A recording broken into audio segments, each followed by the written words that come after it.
Entonces, vamos a hablar entonces sobre el Evangelio de Juan, el cual se considera como un evangelio también espiritual. ¿Ya? ¿Por qué? Porque la esencia de este evangelio es comprobar quién es Jesús. ¿Ya? Y aquí entonces Juan hace el realce de esta dicotomía de la naturaleza de Jesús. Jesús como Dios y Jesús como hombre. Entonces Jesús es 100% Dios, Jesús es 100% hombre, ¿ya? Por eso también se le llama ese evangelio como evangelio espiritual. ¿Y por qué también se le llama evangelio espiritual? Porque también presenta a los discípulos a la tercera persona de la Trinidad. A lo largo de los primeros capítulos del evangelio habla sobre las dos personas de la Trinidad, Jesús mismo y la relación con el Padre. Jesús, el Hijo de Dios, Jesús, el Hijo del Padre Celestial, ¿cierto? Y la relación que tenía Jesús con su Padre Celestial, quien es Dios Padre, pero en los capítulos posteriores, casi finales, habla de la tercera persona de la Trinidad, que es el Espíritu Santo, ¿ya? Por eso se le denomina el Evangelio espiritual. La historicidad de este Evangelio, vamos a hablar un poco de la autoría, la fecha, el contexto arqueológico, ¿cierto?, de la composición de este cuarto evangelio. Y partimos con la pregunta: ¿quién escribió el evangelio de Juan? ¿Ya? El evangelio de Juan, como ya nosotros todos sabemos, fue escrito por Juan, ¿cierto?, por el apóstol Juan. Y en el capítulo 21, ¿cierto?, de Juan, versículo 20 al 24, lo describe, ¿cierto?, como el discípulo amado, ¿ya? Y aquí obviamente se presentan dos discípulos que tienen una relación particular y personal con Jesús. Uno es Pedro, ¿cierto?, en donde en unos capítulos finales, ¿cierto?, de este evangelio, se relata el rol que iba a tener Pedro, ¿ya? Él iba a apacentar las ovejas, ¿cierto? El padre, entre comillas, de la iglesia, ¿ya? Pero también vemos a Juan, el cual se recostaba al costado de Jesús, ¿cierto? Tenía ese privilegio. ¿A quienes de nosotros nos gustaría estar así, ¿cierto?, estar recostados en el regazo de Jesús, ¿cierto? Y bueno, lo podemos estar todos los días, ¿ya? Porque Él está todos los días con nosotros. Y aquí vemos que la autoría se relata y se describe que Juan, el apóstol, ¿cierto?, el hijo de Zebedeo, fue quien escribió este evangelio. Así como él también escribió las cartas universales, ¿ya? Primera, segunda y tercera de Juan. Y también Apocalipsis, Revelación, ¿cierto? Cuando fue prisionero en la isla de Pasmo, ¿cierto? Cuando se escribió este texto, se señala que se escribió entre el año 85 y 90 después de Cristo. Y además, consideremos que este evangelio fue el último que se escribió. Fue posterior a la escritura de los evangelios sinópticos, ¿ya? Algunos historiadores señalan que Juan tuvo conocimiento, ¿cierto?, y dio a sus manos literalmente los evangelios sinópticos. Y él, al revisarlo, al leerlo, él quiso profundizar al escribir el evangelio de Juan muchos más detalles de la vida de Jesús, ¿ya? Que los evangelios sinópticos no lo describen en plenitud. Y que además, en este evangelio, Juan quiere resaltar algunos eventos. Obviamente quiere evidenciar la deidad de Jesucristo, ¿ya? Entonces, una diferencia con el evangelio sinóptico es que Juan quiere resaltar y corroborar con los hechos, ¿cierto?, con la descripción de la historia, con lo que él observó, con lo que él vivió con Jesús. Quiere resaltar la deidad de Jesús, ¿ya? A diferencia de los evangelios, que resalta obviamente la obra de Jesús como hombre, pero obviamente no dejando de lado la deidad de Jesús. Pero aquí Juan hace realce de la deidad de Jesús. ¿Se entiende? Escritos del evangelio de Juan fueron descubiertos alrededor del año 135 después de Cristo, ¿ya? Y se evidencia que Juan escribió en el año 85-90 después de Cristo el Evangelio, porque si no, él hubiese descrito también quizás la destrucción del templo, ya del segundo templo, ya que fue posterior a ese tiempo. ¿Ya? Como yo les decía anteriormente, ¿por qué Juan escribió este Evangelio? Porque Juan quiso o quiere expresar y manifestar la deidad de Jesús y también la fidelidad histórica y humana de Jesús. ¿Ya? Aquí Juan obviamente no pretendía hacer una crónica cronológica idéntica a los sinópticos. Por ejemplo, en Mateo se habla de la genealogía de Jesús. ¿Ya? Aquí Juan no parte por la genealogía, ¿cierto? Y no hace una introducción del nacimiento de Jesús, a diferencia de los evangelios. ¿Ya? Los tres evangelios parten con el nacimiento de Jesús, a diferencia de Juan, que parte con inmediatamente haciendo una declaración teológica muy profunda. En el principio era el Verbo, y el Verbo era con Dios, y el Verbo era Dios. Este era en el principio con Dios. Pero ahí vemos que comienza con esto, manifestando inmediatamente la deidad de Jesucristo. En cambio, el Evangelio sinóptico comienza expresando la humanidad de Jesucristo. Y en cuanto a la fidelidad histórica, obviamente el Evangelio también quiere combatir algunas herejías que se estaban divulgando en los inicios de la iglesia primitiva. ¿Ya? En cuanto al trasfondo histórico, el por qué se escribió este Evangelio fue para dar respuesta a esta incertidumbre que algunos estaban pregonando sobre la naturaleza divina de Jesús, diciendo de que Jesús, obviamente, antes de ser crucificado, en él ya no existía y no estaba el Espíritu Santo, porque fueron muchos los testigos que vieron cómo descendió el Espíritu Santo sobre Jesús después de que fuera bautizado por Juan el Bautista, el cual era una señal que se declaraba que era que el Jesús era el Hijo de Dios, y que cuando fue bautizado, recuerden, apareció no solo una señal, que fue el Espíritu Santo descendiendo como una paloma, sino que también hubo una voz audible que declaraba que este es mi Hijo amado. Juan, en la iglesia primitiva, ¿cierto?, se encontró, recuerden que habían judíos que se habían convertido al cristianismo, pero que tenían pensamiento judaico, ¿cierto?, de la religión judía. Y por lo tanto, estaban contaminando el pensamiento de la iglesia recién formada, la iglesia naciente. Y por eso Juan escribe con esta profundidad esta carta, este evangelio, ¿cierto? En donde Juan responde tajantemente, enfatizando que Jesucristo es plenamente el Hijo de Dios, hecho carne, totalmente Dios y totalmente hombre. Lo que yo les decía al principio, que Jesús es 100% Dios, pero es 100% hombre, ¿ya? Es el Dios encarnado. Y por lo tanto, desde el prólogo, ya que es el capítulo 1, que el Verbo eterno es idéntico a la persona física que sufrió y resucitó de manera real y tangible. Es decir, que ese Jesús que murió, ¿cierto?, que fue sacrificado, es el mismo que después resucitó, ¿cierto? Y que está en la diestra del Padre. Es el mismo, ¿ya? Ese Jesús que caminó en la tierra, que murió por nosotros, estuvo con los discípulos, que hizo señales, milagros, hizo prodigios y que también tuvo conflictos con la autoridad de ese entonces, ¿cierto? Los fariseos, los escribas, el sumo sacerdote, ¿cierto? También con los romanos, hay un poquito, ¿cierto? Pero es el mismo, ¿ya? Y por lo tanto, Juan quiere evidenciar eso, ¿ya? Que el Hijo de Jesucristo es plenamente el Hijo de Dios. Por lo tanto, el propósito es provocar obviamente la fe salvadora, ¿ya? El hecho de leer nosotros este texto, este pasaje, es creer en la obra redentora de Jesucristo.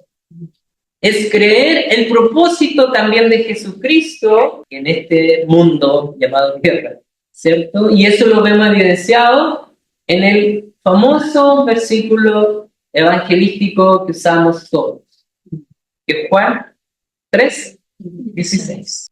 De tal manera, Dios amó al mundo, ¿cierto? Por lo tanto, vemos que acá Jesucristo obviamente es el Salvador. Por eso quiere provocar la fe salvadora en aquellos que no conocen a Dios.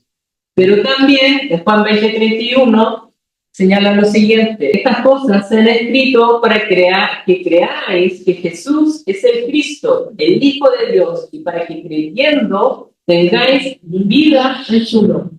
Entonces, lo complementamos con Juan 3:16, porque de tal manera amó Dios al mundo que ha enviado a su Hijo unigénito, ¿cierto? Para dar salvación en aquellos que creen en Él. Y aquellos que ya han creído en Él, ¿cierto? Porque a los suyos vino y los suyos no lo recibieron, pero hubieron otros que sí lo recibieron y les dio la potestad de ser llamados hijos de Dios. Vemos que aquellos que tienen esa potestad, aquellos que han creído, ¿cierto? Que Jesús es el Cristo, usted y yo creemos que Jesús es el Cristo, que se le ha enviado a las naciones, es el Hijo de Dios. Obviamente nosotros tenemos vida eterna en Él. Acá se ven tres grandes temas. Primero, creer y tener fe. Ya segundo, se ve el testimonio de Jesucristo en la tierra, lo que causó la vida de Jesucristo, la relación que tuvo con algunas personas, ¿cierto? Y cómo cambió a esas personas, de una u otra manera. Y también se ve que Jesús, obviamente en el Evangelio de Juan, se evidencia que Jesús es la luz y también es la vida. En cuanto a creer y la fe, ¿cierto? La fe activa se presenta como el vehículo definitivo para la reconciliación y obtención de vida eterna en el nombre de Jesús. ¿Ya? En el testimonio acá vemos que los personajes que vemos, por ejemplo Nicodemo, la mujer samaritana, ojo con los nombres que estoy dando, se evidencian también señales, ¿ya? Que testifican sistemáticamente sobre la deidad, pero también la identidad de Cristo, ¿ya? Y también la declaración que Él es el Cordero de Dios. Y la luz y vida, ¿cierto? Que esta constante dicotomía, que Jesús es la luz, Él vino a vencer las tinieblas. Él es la vida, porque vino a vencer la muerte. Y aquí Él no hacía referencia no solo a la muerte física, sino que también la muerte espiritual. Vemos como Jesús en distintos momentos, ¿cierto? Tanto en los evangelios sinópticos como en el evangelio de Juan, evidenciamos como Jesús vence la muerte, resucitando, ¿cierto? A Tabita, algo así, ¿no? Tabita, no me acuerdo bien el nombre. También resucitó a Lázaro y también resucitó él mismo, quien venció la muerte. La muerte retrocede cuando está en Cristo. Me gustó esta definición, ¿cierto? Que Juan, según los estudiosos, los teólogos, describen el libro de Juan en cuatro grandes partes, ¿ya? A diferencia de los evangelios. Del capítulo 1, el versículo 1 al 18, habla del prólogo, como en la parte introductoria al libro, y también la argumentación de por qué se está escribiendo el evangelio.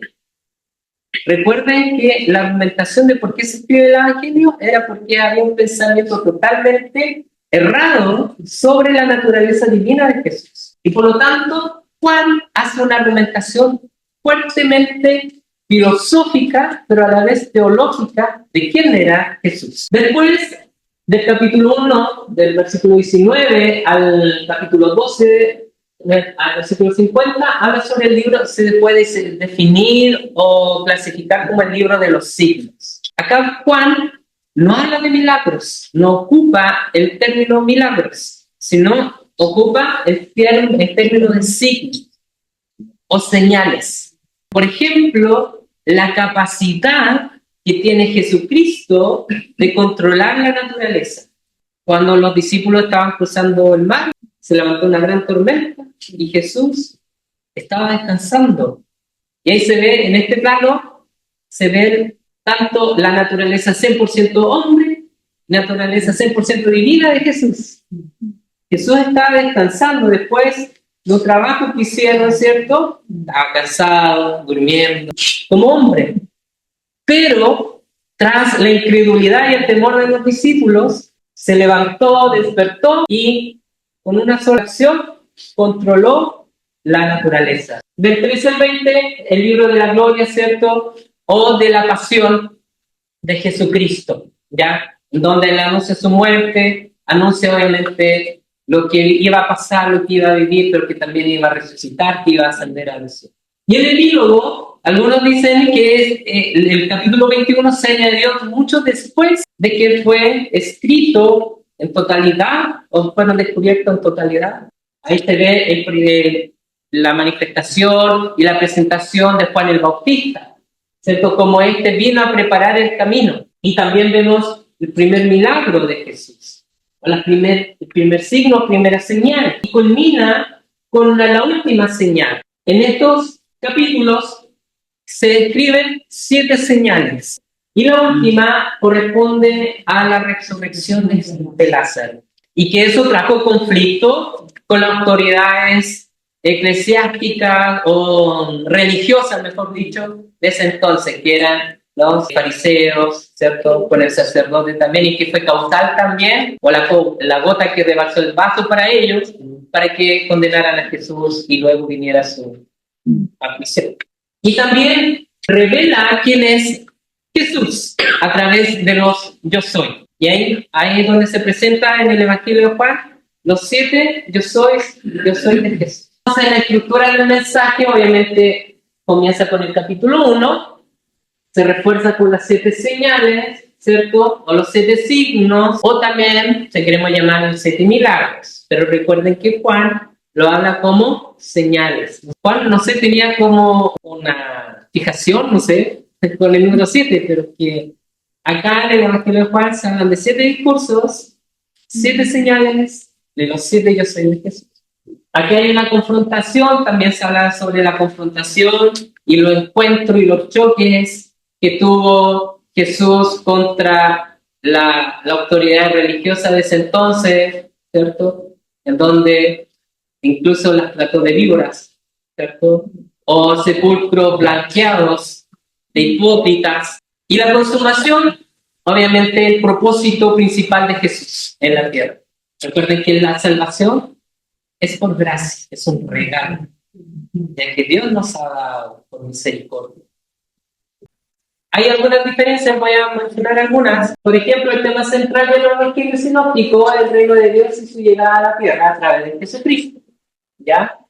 En cambio, el Evangelio de Juan habla sobre la identidad divina de Jesús, ¿ya? El Hijo de Dios hecho carne. El enfoque geográfico acá principalmente se da en Galilea. En cambio, en el Evangelio de Juan habla en distintas zonas, ¿cierto? Entre Galilea, Judea y también Jerusalén. La cronología, aquí es interesante esto porque el Evangelio menciona una sola Pascua, relata el ministerio de Jesús de un año, ¿ya? En cambio, Juan menciona físicamente 3 Pascuas. Por lo tanto, ahí confirma que el ministerio de Jesús duró 3 años.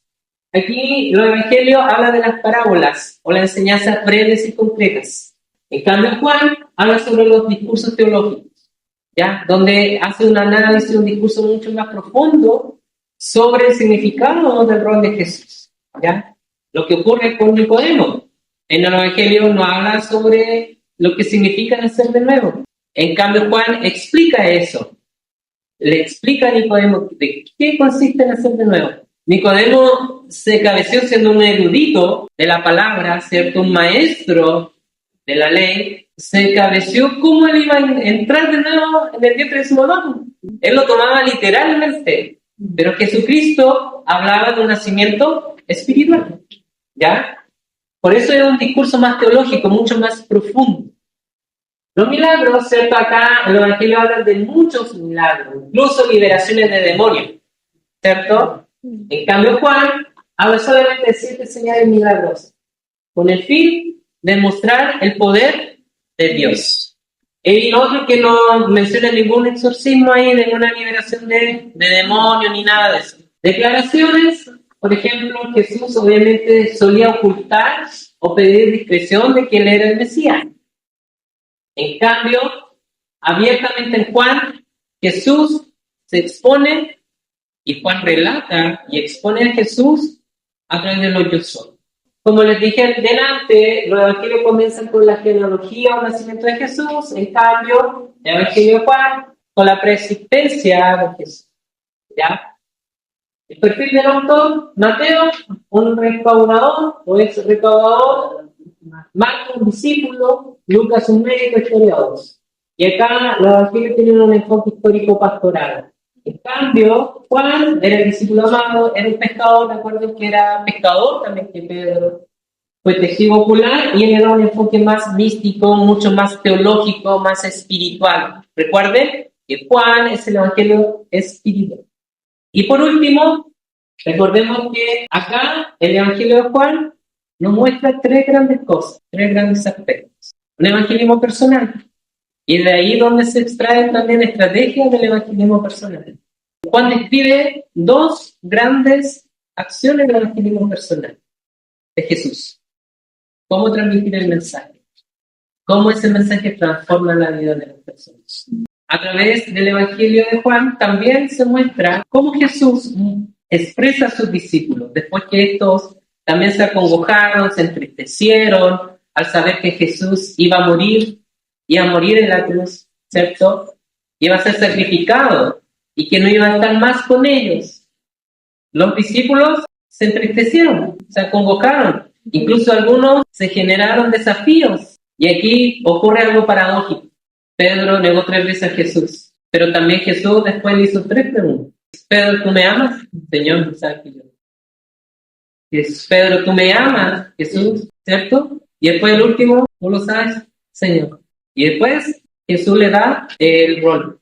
Apacienta mis ovejas. Nosotros, ¿cuántas veces hemos negado a Jesús? ¿Y cuántas veces nos da una respuesta? Hijo, yo te sigo amando, sigue adelante, sigue siendo fiel. Ponte en pie, que estés conmigo. Increíble. O cuando perdemos a alguien, también. Y Él nos consuela profundamente. Y por último, tenemos defensa de la fe, una apología. ¿Ya? El hecho de que Juan haya escrito este texto, este evangelio, es la herramienta principal para mostrar al mundo, a la sociedad, la divinidad de Jesucristo. ¿Amén? Así como Juan tuvo que enfrentar esos pensamientos contrarios, ¿cierto?, en la iglesia primitiva, y lo enfrentó con la palabra, inspirado por el Espíritu Santo, así también nosotros tenemos que enfrentar al mundo con sus pensamientos antiguos, proclamando que Jesucristo es el Señor.